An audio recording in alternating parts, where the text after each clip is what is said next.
It all started about a year ago, in that moment when I had the stupidest idea that something was missing in my life. I had a husband who was, in many ways, everything I'd ever wanted. Greg was stable, successful, and seemed to genuinely care about me. He worked in finance, and I was a stay-at-home wife. Before I even knew it, that became my identity. I was always Greg's wife, and I wasn't complaining about it at first. We had our house, the comfortable routine, the dinners with friends, vacations to nice places, and everything else that people would envy. From the outside, we were the perfect couple. But somewhere along the way, I started to feel like something was missing, like I was more than just the woman behind the man. At first, I didn't know what was bothering me. It wasn't Greg. I loved him, but the more I looked at him, the more I saw him as boring. Same old routine, same old conversations. He'd come home from work, have dinner, go to bed, and repeat. It felt like we were just going through the motions. I didn't want to be just another housewife who had nothing to talk about other than how well dinner turned out, or whether I had enough laundry to do. But I had no idea how to make a change. That was when I started noticing him, the boss. His name was Richard, and he worked with Greg. He was a few years older, in his late 40s, with that confidence that only comes from someone who has been successful for a long time. Richard had this energy about him that I couldn't ignore. It wasn't like Greg wasn't good looking. He was. But Richard had a certain aura that drew people in. The kind of person who could walk into a room and command it without saying a word. I didn't think much of it at first, of course. Richard was just a guy Greg worked with, and he'd often come over for business dinners, so I saw him every once in a while. But there was one evening that changed everything. Greg had invited Richard over for dinner, and it was one of those rare nights when I felt like I needed to wear something a little more special. I put on a dress, did my hair, and tried to add a little extra sparkle to my usual look. Richard had been giving me little glances all evening, nothing too obvious, but just enough to make me feel like I was being noticed in a way that hadn't happened in a while. The night was fun. Greg was busy talking about work, and I didn't really care about any of it. What I did care about was the way Richard's attention shifted to me every time I spoke. The little smiles, the way he would lean in just a little too close when we talked. He wasn't like Greg. He wasn't casual or distant. Richard seemed interested, and the more he focused on me, the more I started to enjoy it. Eventually, the evening came to a close, and Greg was tired, so he went to bed early. Richard stayed for a little while longer, and we ended up talking, just the two of us. I don't know exactly how it happened, but at some point, we were standing really close to each other, and I could feel his breath on my neck. He didn't back away, and neither did I. It was like everything slowed down. I didn't think, I just acted. One thing led to another, and before I knew it, we were kissing. I can't say I was surprised. It felt like it had been building up for a while. Richard wasn't a fool, he knew exactly what he was doing. But I didn't feel guilty. Not yet, at least. In fact, I felt alive in a way I hadn't in a long time. The excitement of it, the forbidden nature of it, was thrilling. I'd never felt this kind of desire before. It didn't stop there, though. Richard didn't pull away, and neither did I. We ended up in the guest room, and everything just happened. I'd never been with someone else while married, but that night I let it all go. The guilt didn't come. All that mattered was that Richard made me feel seen, something I hadn't realized I was craving until then. The next morning, I woke up in a daze. Richard was already gone, and I was left alone in the guest room, tangled in the sheets, wondering what had just happened. I knew it was wrong, but for some reason, I couldn't bring myself to regret it. It wasn't like I was planning on doing it again. It was just a one-time thing, right? A mistake, a slip-up. But it didn't feel like just a mistake. It felt like an awakening. And I didn't know it then, but that night set everything in motion. It was just the beginning. The next few days were a blur. I could barely look Greg in the eye. Every time I kissed him goodbye in the mornings, or smiled at him over breakfast, I felt this sick knot in my stomach. I loved him, or at least I thought I did, but the guilt was weighing me down. Still, I didn't know what to do. Should I confess? Would that make things better? Or worse? The thought of losing everything, Greg, our life together, paralyzed me. But then there was Richard. He didn't leave my mind. He'd texted me a few hours after that night, just a casual, "Hey, hope you're okay." But it wasn't the text that stuck with me. It was the way he made me feel when I read it. The excitement, the rush, that electric buzz that lingered between us. I tried to ignore it, but he kept popping up. At first, it was small things. A message here and there. A compliment about my appearance, always delivered in a way that made me feel like the most interesting person in the world. He didn't just compliment my looks, he complimented my mind, my laugh, the way I spoke. It was intoxicating. I know. What I was doing wasn't right. But the way Richard looked at me, it made me feel like I was finally someone, not just Greg's wife. It was like I mattered for me, not just in relation to him. That feeling is something I hadn't realized I was craving. Every time Richard sent a text, I felt like I was walking on air. Greg was still great. Still the same guy he'd always been. But he didn't see me anymore. Not like Richard did. The messages turned into phone calls. At first, Richard was professional, but it wasn't long before the tone shifted. He started asking me questions about my life, about how I was feeling. He listened to everything, even when I rambled on about small stuff. The more I opened up to him, the more I realized just how easy it was to talk to him. He understood me in a way Greg didn't, and it wasn't just about the physical attraction. It was emotional too. Then, one day, Richard suggested we meet up. Just to talk, he said. I think we should get some things out in the open. I was terrified. I wasn't sure I was ready for whatever that meant, but part of me was craving it. I didn't tell Greg about it, of course. I don't know why I thought I could get away with all of this. It was like I was playing some dangerous game and hoping no one would catch on. Maybe I thought that if I stayed in control, I could keep everything from falling apart. But that day, when I saw Richard in person for the first time after our night together, I felt like I was on the edge of something that could change everything. When I walked into the cafe where we'd agreed to meet, Richard was already there, sitting at a corner table. He looked up as soon as I entered, his eyes lighting up, a small smile playing on his lips. It felt like everything stopped for a second. My heart was racing, but it wasn't fear. It was excitement, anticipation. I was no longer just a housewife. I was someone special. We sat down, and there was that same energy between us, only stronger. Richard didn't waste time. He leaned forward, speaking quietly so no one around us could hear. Look, I know you're married, and I respect that, he started, but I can't pretend like nothing happened between us. What we shared, it meant something. His words made my pulse quicken. He wasn't backing off. He wasn't treating me like some secret mistake. He was treating me like a woman he wanted. No, needed. I wanted to say something, anything to make things less complicated, but I couldn't. I was too caught up in the way he made me feel. Instead of responding, I just nodded. That seemed to be enough for him. He reached across the table and took my hand in his.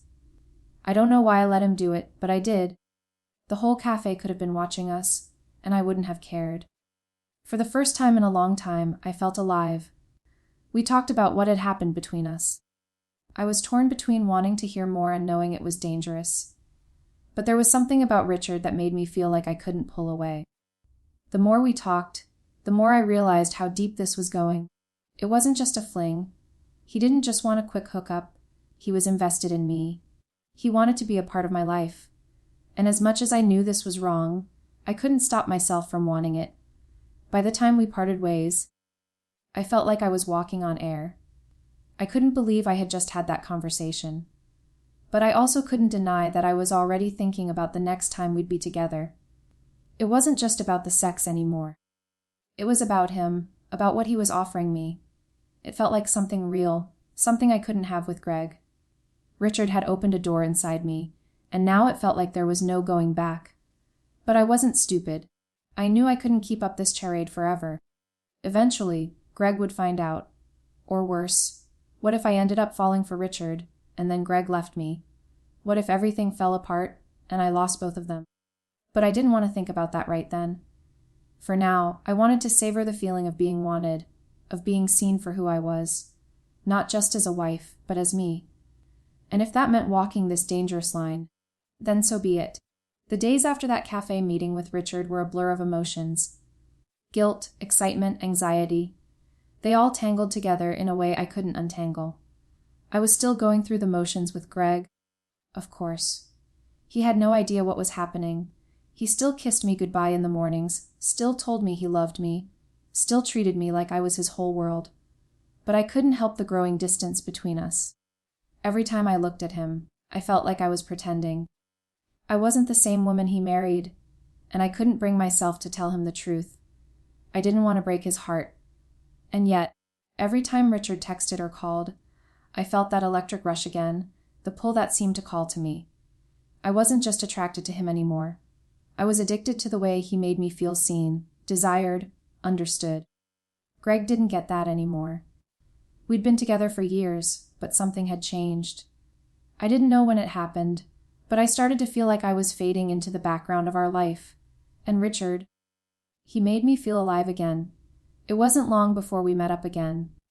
The second time, I wasn't even pretending like I was just going to chat. I knew what I was getting myself into, and I wasn't backing out. We met at a hotel this time. He had booked a room, and I walked in with a mixture of fear and anticipation that I couldn't shake. When I saw Richard waiting for me, all dressed up in that tailored suit, something clicked inside me. He wasn't just a guy I was cheating on my husband with. No, this was something else.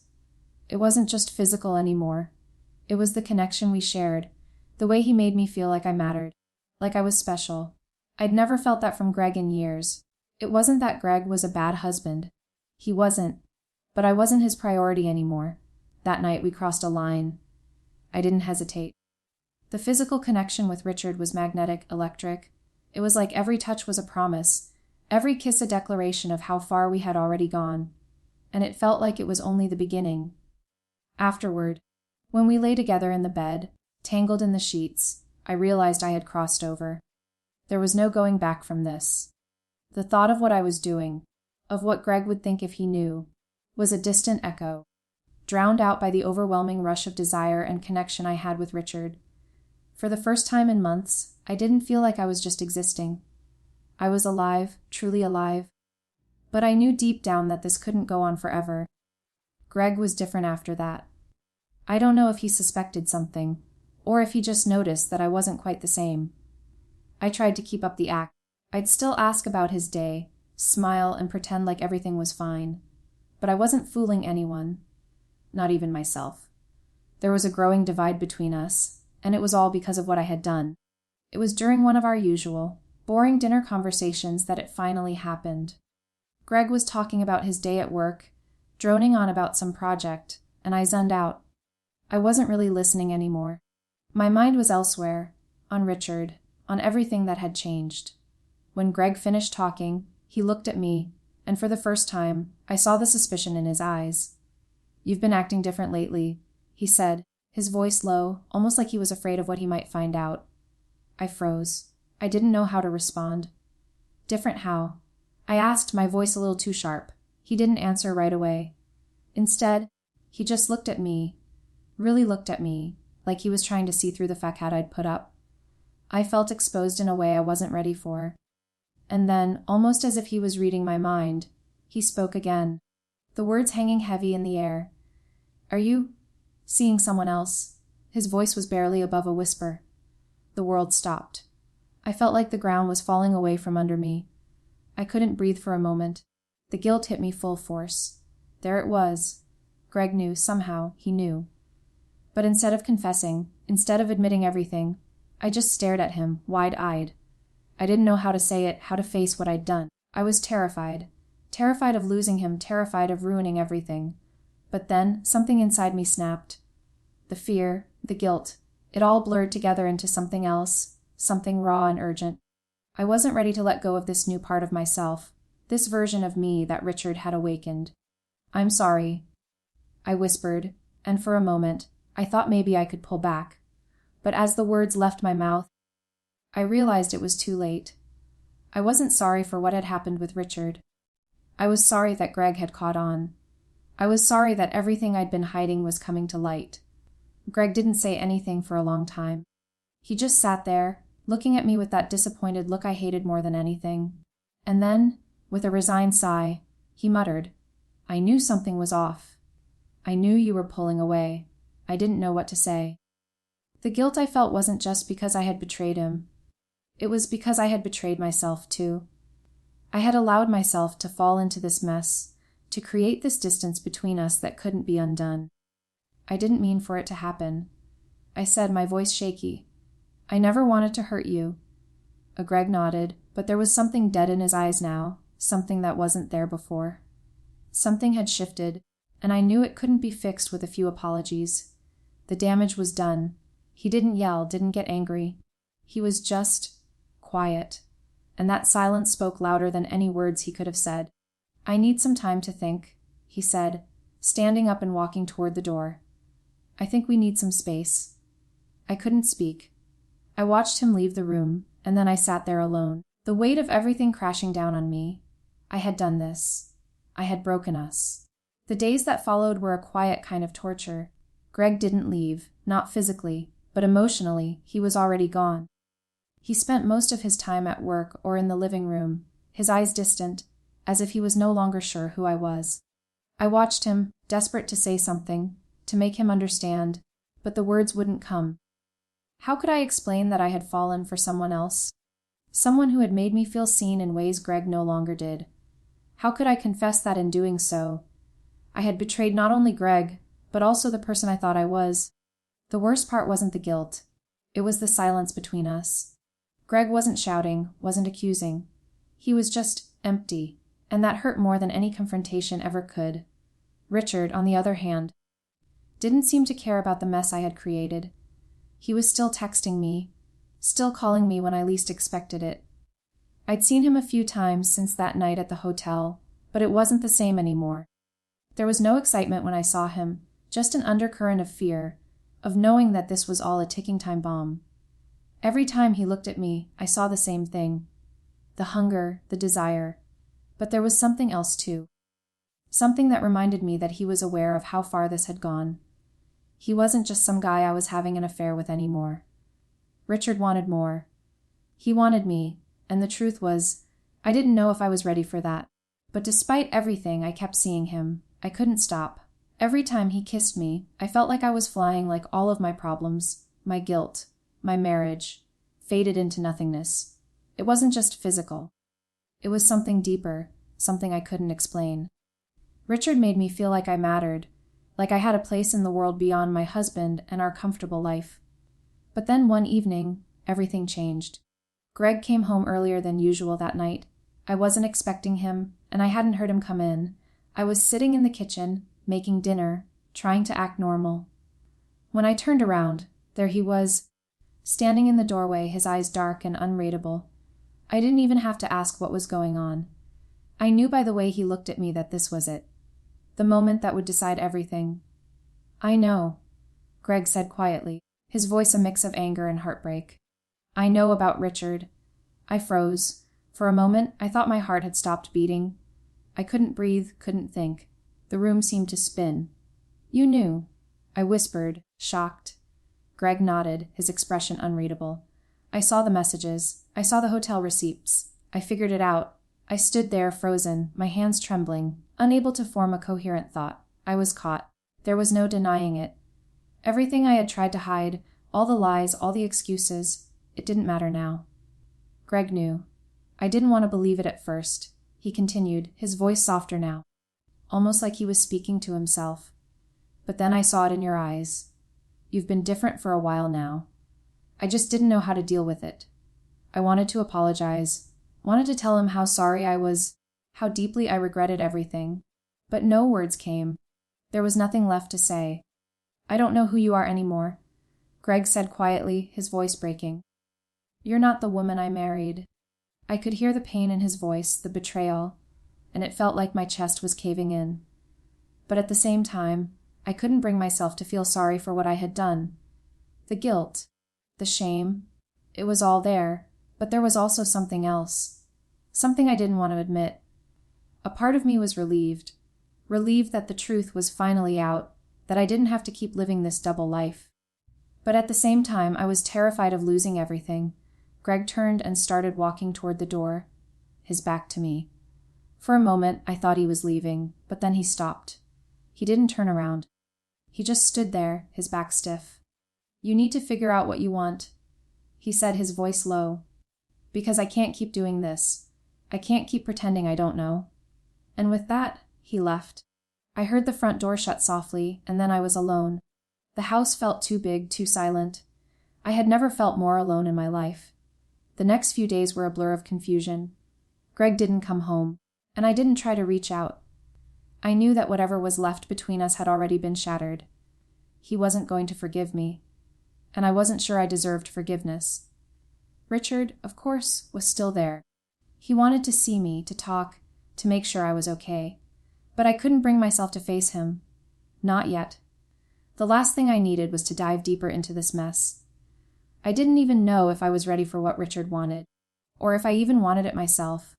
Maybe I thought I did when it was just about the thrill, but now it felt different. It felt like I was on the edge of losing both men. The following weekend, I decided to visit my parents. I needed space, and I needed to think. Greg was still distant, and Richard was still Richard. The whole situation was suffocating. When I got back, Greg had packed his things. He didn't leave a note, didn't say goodbye. But it was clear. He was gone. I tried calling him, texting him, anything to reach out, but it was like he had disappeared. The silence between us was unbearable, but it was a silence that spoke volumes. He was done. He had finally walked away, and as I sat there, alone in our empty house, I realized something. It wasn't just that I had lost Greg, or that I had hurt him. It was that I had lost myself too. Somewhere along the way, I had become someone I didn't recognize. Someone willing to betray the one person who trusted me, all for a feeling of being seen. And now, here I was, alone. I don't know what will happen next. I don't know if Greg will ever come back, or if Richard will still be there when I finally decide what I want. But one thing's for sure, I can't go back to who I was before. Maybe that's the worst part of all.